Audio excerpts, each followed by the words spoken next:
بعد عزت و تکریم کے لائق تشریف فرما مقتدر علماء معزز محتشم حاضرین، السلام علیکم ورحمۃ اللہ۔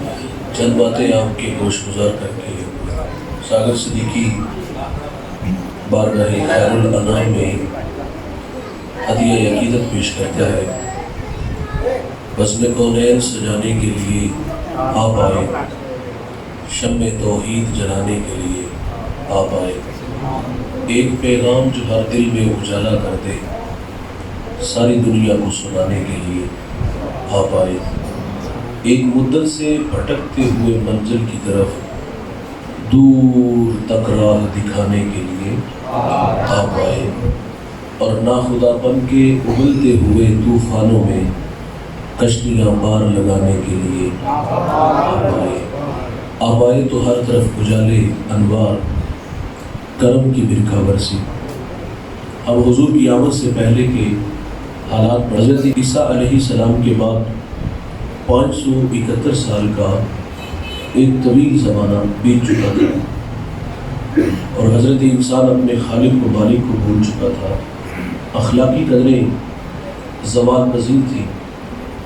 وہ کیا سید سلیم گیلانی نے کہا تھا کہ زیست یخبستہ تھی تاریک نہا خانوں میں، ایک کرن پھوٹی اجالا ہوا ایوانوں میں، زہر آلود فضائیں تھی نمو سے آئی، آپ آئے تو بہار آگئی ویرانوں میں۔ اور کس نے اللہ سے ٹوٹا ہوا رشتہ جوڑا، ان سا محسن نہ فرشتوں میں نہ انسانوں میں۔ پوری دنیا میں اندھیرے تھے، آقا تشریف لاتے ہیں اور مکہ کے گٹاٹوپ اندھیروں میں توحید کا چراغ جلا دیتے ہیں۔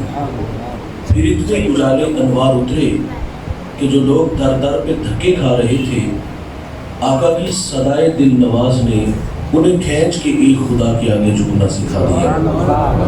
میرے نبی صلی اللہ علیہ وسلم کار نبوت کی ذمہ داریاں سر انجام دینے کے لیے میدان عمل میں ہے۔ قُلُ لَا إِلَٰهَ إِلَّا اللَّهُ تُفْلِحُ کی صدا جزیرے عرب میں گونج اٹھتی ہے۔ تو جس شخص کو سب سے پہلے ایمان نصیب ہوا، ایمان لانے میں جس نے سبقت اختیار کی، بہت بڑا نام، وہ اس امت کا پہلا صوفی بھی ہے، صحابی بھی ہے، وہ راست رو بھی ہے، وہ راست گو بھی ہے، وہ معاملات دنیا کو سلجھانے کا ڈھب اور سلیقہ بھی جانتا ہے۔ میرے نبی اس جوان کی تعریف کرتے ہیں، فرمایا میں نے جس کو بھی دین دیا اس نے تعامل سے تردد سے کام لیا، لیکن فرمایا ابو بکر وہ جوان ہے میں نے دین دیا اس نے جھولی میں ڈال دیا۔ حضور آتے ہیں تو ہر طرف اجالے انوار کرم کی برکھا برستی ہے۔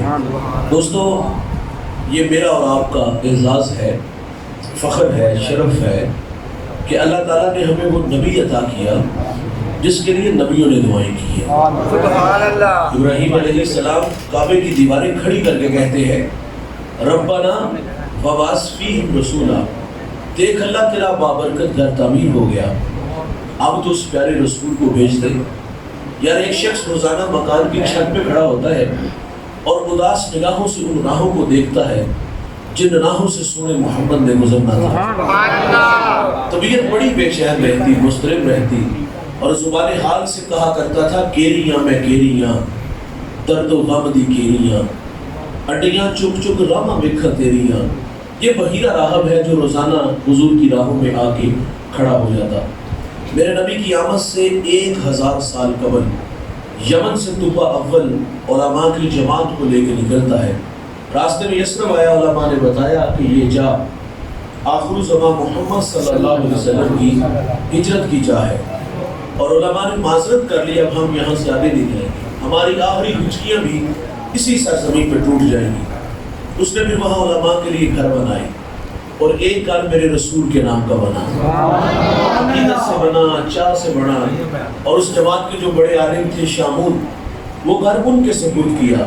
پھر حضور کے نام خط لکھا، خط کی تحریر بڑی میٹھی ہے، میں طوبہ اول آپ پر ایمان لاتا ہوں، آپ پر اترنے والی کتاب کی تصدیق کرتا ہوں، حضور میں آپ کا سب سے پہلا امتی ہوں، اور مجھے بروز حشر اپنے غلاموں میں شمار فرمائیے۔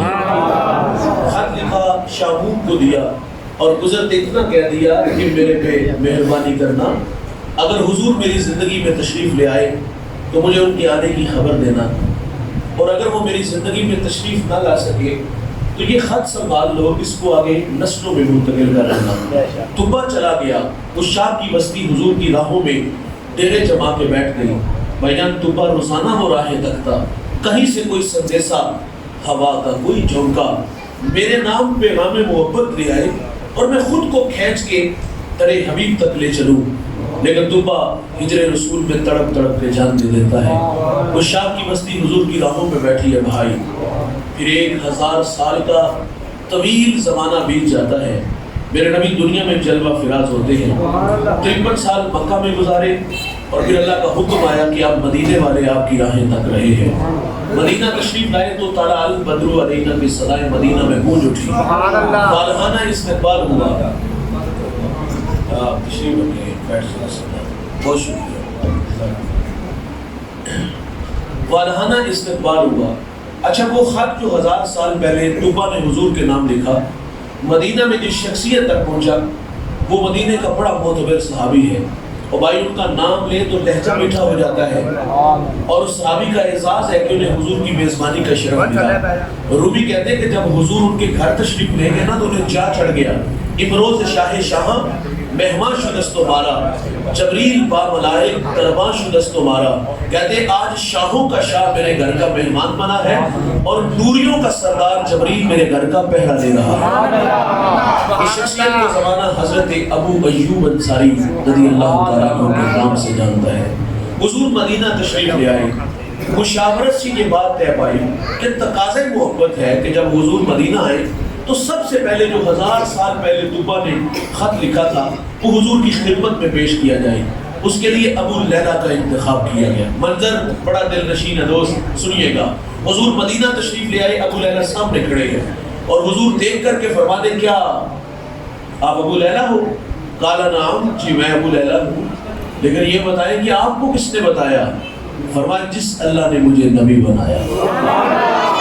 محبت کا نغمہ چھڑا، پھر میری راہوں میں کچھ لوگ آئے تھے، میری راہوں میں پلکیں بچھا کے بیٹھ گئے تھے، اور حضور فرماتے میرے نام ایک دیوانے نے خط لکھا تھا، حضور فرماتے مجھے طبا کا خط دے دو۔ یار یہ طبا بھی حضور کی راہوں میں ہے، اس شام کی بستی بھی حضور کی راہوں میں ہے، بحیرہ راہب کی تڑپتی کہانی بھی حضور کی راہوں میں ہے۔ میں ایک شخص کا تذکرہ چھیڑنے لگا ہوں، میرا ایمان ہے آپ کے کلیجے ٹھہر جائیں گے، اور جس زبان کا تذکرہ کرنے لگا ہوں اس کا تعلق ایران کے مشہور شہر اصفہان سے ہے، اور اس شہر کی سرداری بھی اس خاندان کے پاس۔ اور سنتے چلیے وہ جوان کون ہے جس کا نام سلمان ہے، جس کو آج زمانہ سلمان فارسی کے نام سے جانتا ہے۔ سلمان کہتے میرے والد نے مجھے مذہب کی تعلیم گھر سے دلائی، پھر کھیتی باڑی کے لیے مجھے گھر سے باہر نکالا، سرے راہ عیسائیوں کا گرجا گھر آیا۔ فرماتے میرا جی چاہا کہ میں لوگوں کی مذہبی زندگی دیکھوں، یہ لوگ کیسے ہیں۔ فرماتے کافی دیر میں وہاں بیٹھا رہا، رات مرضی سے گھر آیا، والد بڑے غصے میں تھا، کہا کہاں تھے اس وقت تک؟ سلمان کہتے میں نے سچ سچ بتا دیا کہ میں گرجے میں تھا اور مجھے ان لوگوں نے متاثر کیا ہے، اب اس مذہب کی محبت دل میں رکھتا ہوں۔ سلمان کہتے میرا والد ڈر گیا کہ کہیں یہ مجوسیت کو چھوڑ کر عیسائیت کو نہ قبول کر لیں۔ میرے والد نے مجھے لوہے کی زنجیروں سے جکڑ دیا، رد عمل کے طور پہ ضد پیدا ہوئی، فرماتے فیصلہ کر لیا اب یہاں نہیں رہنا۔ سلمان کہتے مجھے سبیل ملی اور میں ملک شام آیا، اور وہاں آ کر کے ایک عالم سے ملاقات کی، اپنے حالات سے آگاہ کیا کہ اس مذہب کی محبت یہاں کھینچ لائی ہے، اور شہر کی سرداری کو ٹھوکر مار کے آیا ہوں، تشنا ہوں میری پیاس بجھاؤ۔ سلمان کہتے تا دم آخر جب تک وہ عالم زندہ رہا میں نے بڑی خدمت کی۔ اللہ کی عادت ہے دوست، اللہ خدمت کا صلہ ضرور دیتا ہے۔ اچھا کہتے جب وہ مرنے لگا تو میں نے کہا میں اب جاؤں تو کہاں جاؤں؟ اس نے مجھے نصیبین بھیج دیا۔ فرماتے میں نے اس کی بھی بڑی خدمت کی، جب وہ مرنے لگا تو میں سراپا سوال بن کے سامنے کھڑا ہو گیا، جاؤں تو کہاں جاؤں؟ اس نے مجھے ایک اور جگہ بھیج دیا۔ فرماتے اس کی بھی بڑی خدمت کی، وہ مرنے لگا تو میں نے کہا جاؤں تو کہاں جاؤں، کس چوکھٹ کا بیکاری بناؤ گے، میں تشنا ہوں میری پیاس بجھاؤ۔ سلمان کہتے اس نے کہا باخدا اب میری نظر میں کوئی ایسا شخص نہیں کہ جس کی خدمت میں میں تمہیں بھیجوں۔ جب یہ بات کی تو دل کی نیا ڈوبنے لگی، اندھیرے چھانے لگے، ایسا لگا کہ سامنے دیوار آ گئی۔ اس عالم نے جب ڈوبتی نیا دیکھی تو کنارہ دیا، کہا سلمان اب آخر زمان محمد کا زمانہ قریب آ گیا ہے، ہندوستان کو جلے میدانوں کے درمیان تشریف لائیں گے۔ سلمان کہتے اگر وہ سرزمین میں پالوں تو اس نبی کو پہچانوں گا کیسے؟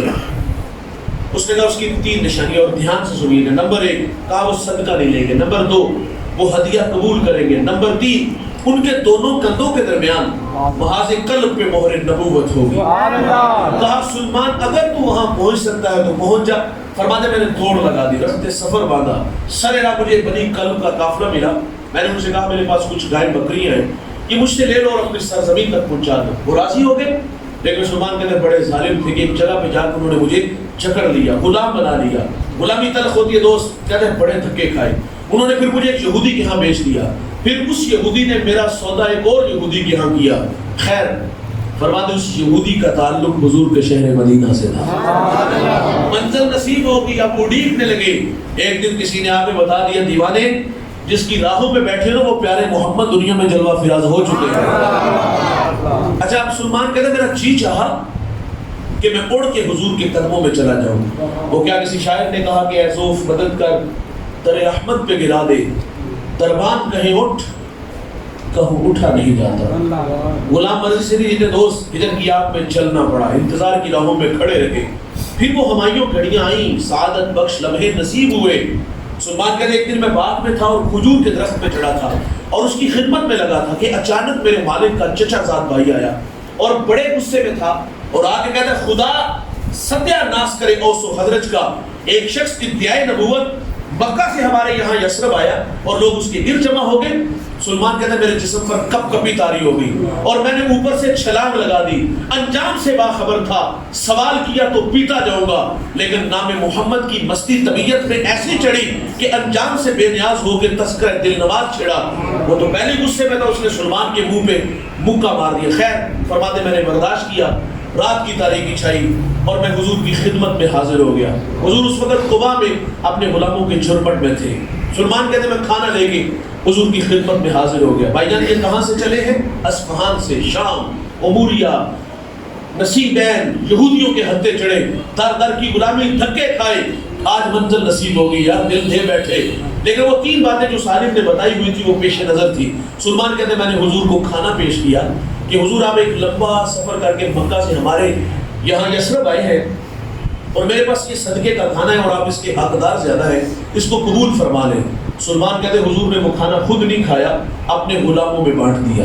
ایک نشانی پوری ہوگی. کہتے میں دوبارہ پھر حضور کی خدمت میں حاضر ہوا. میں نے عرض کیا حضور صدقہ نہیں یہ ہدیہ ہے, تو میرے نبی نے اس کو قبول فرما لیا. 2 نشانیاں پوری ہوگی. اب ایک نشانی باقی, دل تھام کے بیٹھیے گا.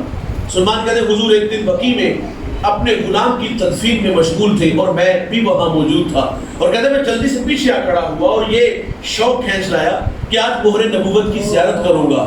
سلمان کہتے ہیں جب میں پیچھے آ کے کھڑا ہوا نا تو حضور نے پلٹ کے میری طرف دیکھا اور بھائی حیا سے آنکھیں جھک گئی, آنکھوں میں اداسیاں تھی, دل میں محبت کی بچھی کائنات تھی.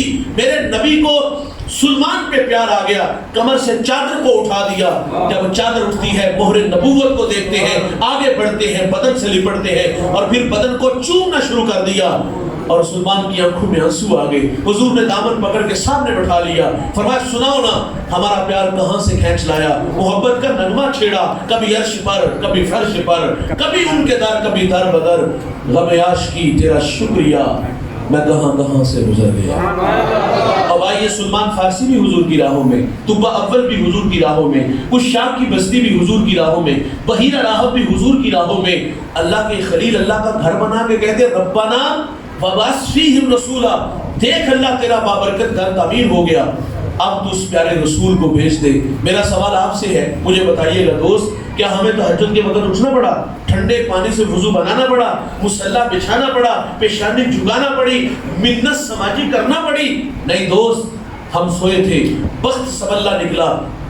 ہمیں تو بعد صبا کے جھونکوں نے پیغام دیا, مدینے سے آنے والی ٹھنڈی ہواؤں نے یہ سندیسے دیے. یار آنکھ کھلی تو ماحول میں تازگی خوشبو اتنی پھیلی ہوئی تھی. ہمیں ان ہواؤں فضاؤں نے مسکرا کے پیغام دیا کہ مبارک ہو کہ تم محمد کے غلام بن کر آ رہے ہو. اس بات پہ ہم جتنا بھی فخر کریں وہ کم ہے. وہ نیازی کہا کرتے تھے نا کہ یہ میری خوش قسمتی, میں تیرا امتی, یاد ان کی نہ بھولو نیازی کبھی, وہ کہیں امتی تو بھی کیا یا نبی، میں ہوں حاضر تیری چاکری کے لیے، اور فخر کا دل میں دریچہ باز کرنا چاہیے، جن کا تو آقا ہے ان کو ناز کرنا چاہیے۔ اور میرے قبلہ فرما دے ہمیں سو ناز ہے اس پر کہ ہم تیرے ہی منگتے ہیں، کوئی بھی در تیرے در کے سوا ہم نے نہیں دیکھا، حبیب دوسرا سا دوسرا ہم نے نہیں دیکھا، جو پہنچا ہو سر عرش اولا ہم نے نہیں دیکھا۔ او بھائی یہ میرا اور آپ کا فخر ہے کہ ہم حضور کے بن کے آئے، اس نبی کے بن کے آئے جس کے لیے نبیوں نے دعائیں کی۔ حضرت موسیٰ علیہ السلام نے ایک دن اللہ سے عرض کیا کہ مالک میں نے الواح تورات میں ایک امت کو پڑھا ہے، اللہم انی اجد فی الالواح امتا ہم السابقون الاولون فاجعلہم امتی، قال تلک امت احمد۔ مالک میں نے الواح تورات میں ایک امت کو پڑھا ہے جو آئے گی سب سے آخر میں لیکن نمبر پہلا لے جائے گی، اللہ وہ امت میری امت بنا دے۔ فرمایا وہ میرے پیارے احمد کی امت ہے۔ 9 سوال دوست، ایک سوال یہ بھی کہ اللہ میں نے ایسی امت کو پڑھا ہے وہ صدقہ دیں گے، کھا بھی خود جائیں گے، وَيُجَرُونَ عَلَيْهَا، اور اس کا اجر بھی خود لے جائیں گے۔ پہلی امتیں جب صدقہ دیتی تھی تو صدقے کی قبولیت کی دلیل کیا ہوتی؟ وہ صدقہ اٹھاتے ایک پہاڑ پہ رکھتے لیکن سینے میں دل تھک تھک کرتا۔ بھائی جب صدقے کی قبولیت کی دلیل یہ تھی کہ آسمان سے آگ آتی کچک کے لے جاتی، اور جس کا قبول نہیں ہوتا تو وہیں پڑا رہتا، قوم میں شرمسار ہوتا۔ کتنا بد نصیب ہے کہ اس کے صدقے کو اللہ نے قبول ہی نہیں کیا۔ اور میرے بھائی ہمارا مال حلال کا ہے یا حرام کا؟ ہم نے جائز طریقے سے کمایا یا ناجائز طریقے سے؟ لوگوں کی ہڈیاں توڑی یا خون نچوڑا؟ ہم نے جیسے بھی کمایا یہ ہمیں پتا ہے، قبول وہی ہوگا جو اس کے حلال ہوگا۔ حرام کا کروڑوں بھی دیں گے تو قبول نہیں ہوگا۔ پہلی مہربانی کیا ہوئی؟ اللہ نے ہمارے عیبوں پہ پردہ ڈال دیا، ہمیں شرمندگی سے بچا لیا گیا۔ اور بھائی وہ شرمندہ ہوتے تھے، ہمیں شرمندگی سے بچایا گیا۔ اچھا اگر ان کا قبول ہوتا تھا تو وہ کھا نہیں سکتے تھے، اور ادھر کہانی کیا ہے؟ ہم نے صدقہ دیا، خود کھایا اور اجر بھی خود لیا۔ کہا مالک وہ امت میری امت بنا دے، فرمایا وہ میرے پیارے احمد کی امت ہے۔ ایک اور سوال کیا مالک میں نے ایسی امت کو پڑھا یاکلون الفیع، وہ مال فیع کھائیں گے۔ ایک ہوتا ہے مال غنیمت اور ایک ہوتا ہے مال فیع۔ مال غنیمت جنگ کے بعد جو دشمن سے مال حاصل ہوتا ہے مجاہدین میں بانٹ دیا جاتا ہے، اور مال فیع اس مال کو کہتے ہیں جس میں جنگ کی نوبت نہ آئے، دشمن ویسے ہی مارے خوف کے دم دبا کے بھاگ جائے تو غیر مشقت جو مال حاصل ہوتا ہے وہ مال فیع ہوتا ہے۔ کہا اللہ وہ امت میری امت بنا دے، فرمایا وہ میرے پیارے احمد کی امت ہے۔ ایک اور سوال اللہ میں نے ایسی امت کو پڑھا ہے وہ نیکی کا ارادہ کرے گی، نیکی کی نہیں، نیکی کا ارادہ۔ اور ارادہ کیا کیا؟ میں دکھیوں کے کام آؤں گا، میں بیواؤں کے کام آؤں گا، میں کانٹوں بھری بستی میں سنت کے پھول اگاؤں گا، میں جیوں گا اللہ کے لیے، مروں گا اس کے دین کے لیے، میری دھڑکنیں میری سانسیں قرآن کی نوکری میں گزرے گی۔ بھائی جان یہ نیکی کا ارادہ ہے، جذبہ پیدا ہوا نا، اللہ نے لاکھوں کروڑوں سے نوازا ہے، آج مر گیا کل دوسرا دن کون یاد رکھے گا؟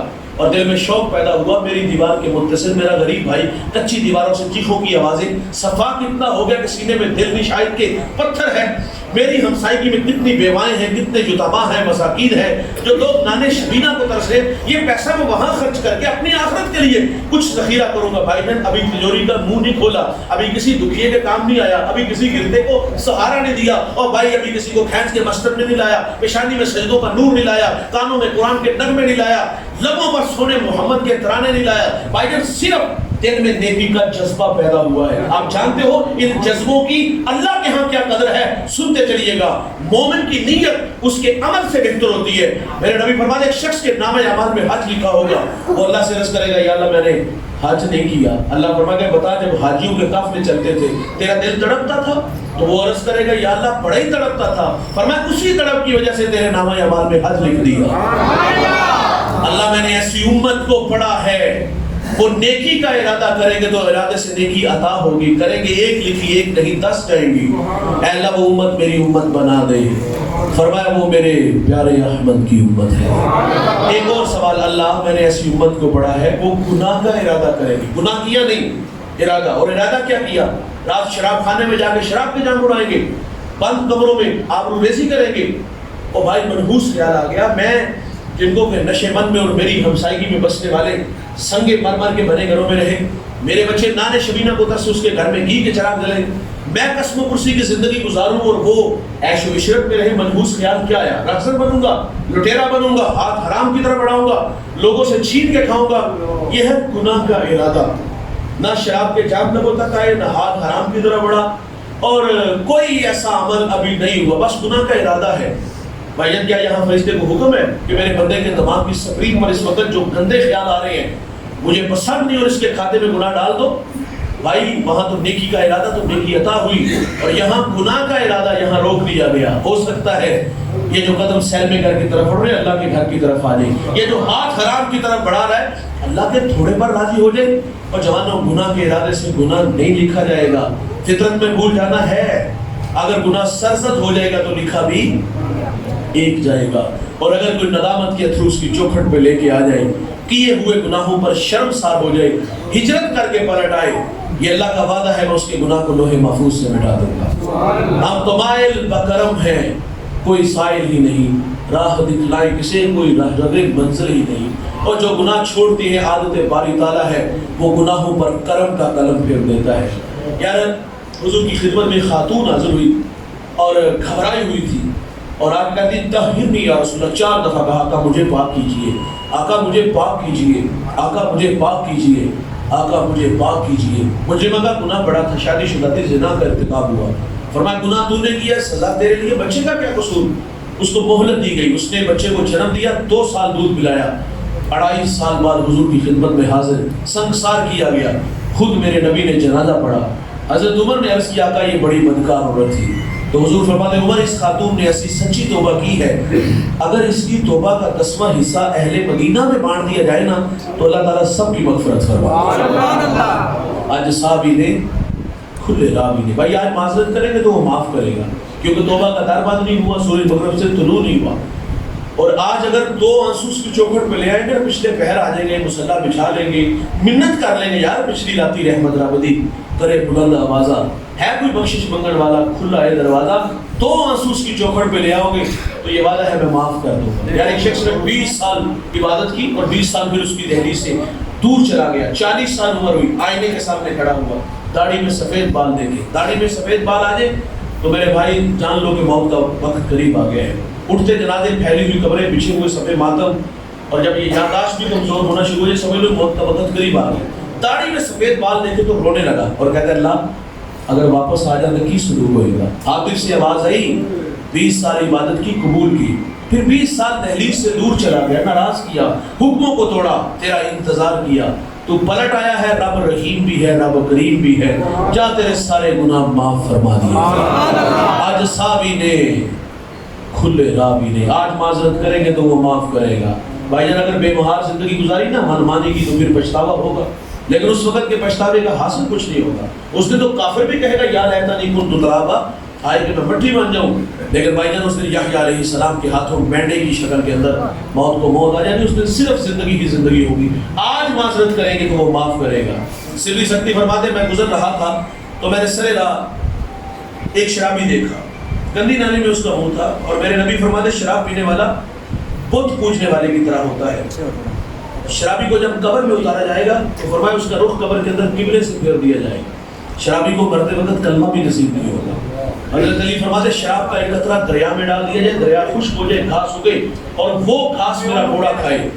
آپ فرماتے اس پر سواری کرنا بھی پسند نہیں کروں گا. اور آج کا جوان فخر سے نہیں کہتا دوست کی دعوت میں گیا ڈرموں میں شراب بٹ کے بھر کے پی.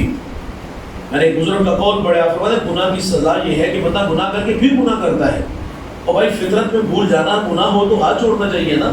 خیر سری سکتی فرماتے گندی نالی میں وہ پڑا تھا اور زبان پہ اللہ اللہ فرماتے مجھے اس پہ رحم آیا, میں نے اسے وہاں سے اٹھایا, چہرہ دھویا, کان پہ اتنا کہہ کے گزر گیا. وہ بندہ خدا ناپاک منہ سے اس پاک ذات کا نام لیتے ہوں, بجلی تھی جو دل میں گئی. آپ فرماتے میں اگلے دن تہجد کے وقت مسجد میں گیا تو میری آنکھیں کیا دیکھتی ہیں, جو کل شراب کے نشے میں گندی نالی میں پڑا تھا آج وہ مجھ سے پہلے مصلی پہ کھڑا ہے. فرماتے میں نے عرض کی مالک یہ تو بہت بڑا شرابی تھا. تو حاطف سے آواز سری سکتی تو نے ہماری خاطر اس کا منہ دھویا, ہم نے تیری خاطر اس کا دل دھو دیا. آج صحابی نے کھلے رابی نے, بھائی آج معذرت کریں گے تو وہ معاف کر دے گا. موسیٰ علیہ السلام نے عرض کیا مالک میں نے ایسی امت کو پڑھا ہے وہ گناہ کا ارادہ کریں گے, ارادے سے گناہ نہیں لکھا جائے گا, ہو جائے گا تو لکھا بھی ایک جائے گا. اے اللہ وہ امت میری امت بنا دے.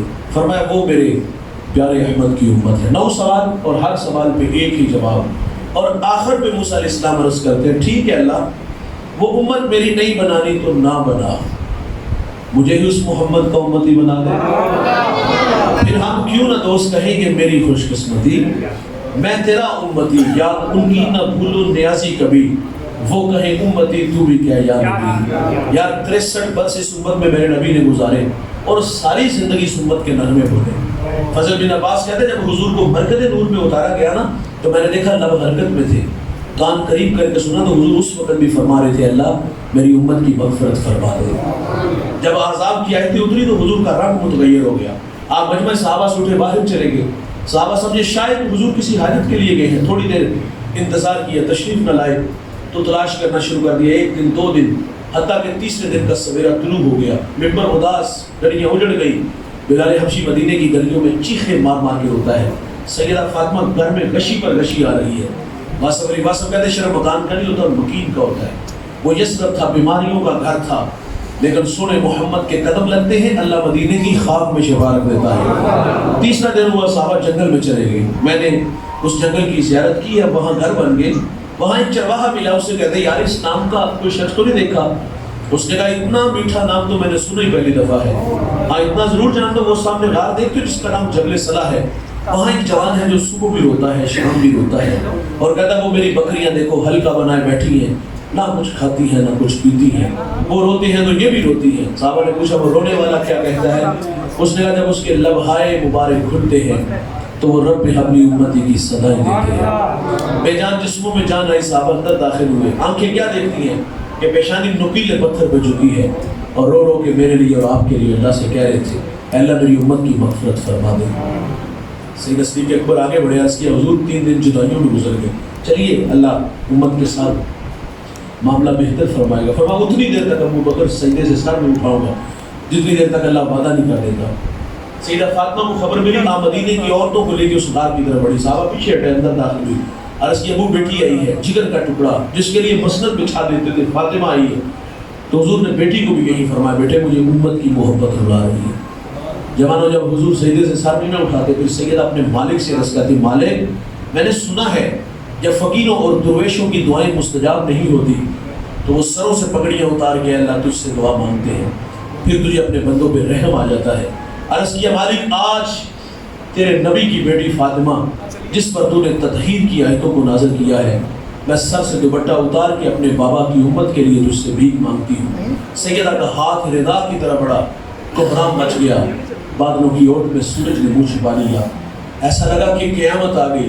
روبی کہتے ایک صدا اٹھی پس ندا آمد زی یزنا قائے رسول من دعائے فاطمہ کردم قبول، کر طلب کر دی زمین و آسمان جملہ بخش دے مجدر یک زمان۔ فرمایا جبریل دیر نہ کرو جلدی جاؤ، میرے نبی سے کہو کہ سجدے سے سر اٹھا رہے ہم نے فاطمہ کی دعا قبول کر لی، جیسے آپ کہو گے ہم امت سے ویسے ہی معاملہ فرما دیں گے۔ بھائی جان محبت عمل کو آسان کرتی ہے، محبت دعویٰ ہے عمل دلیل ہے، اور یہ جو نعرے ہم لگاتے ہیں نا غلامی رسول میں موت بھی قبول ہے، ناراض نہ ہوئیے گا بھوکلے ہو گئے۔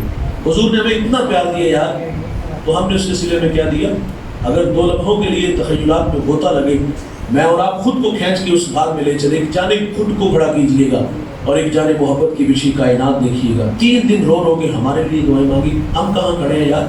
بحیثیت امت اب میں اور آپ اپنا اپنا موازنہ کر سکتے ہیں، ہماری حالت مردنی ہے یار، جوان ہے نا چلتے کڑ کڑ کے بولتے بگڑ بگڑ کے، مستی ہی مستی نشہ ہی نشہ تیور ہے۔ 5 وقت اللہ کا منادی حی علی الصلاۃ کی صدائیں دیتا ہے، کان پہ چوں تک نہیں تھی۔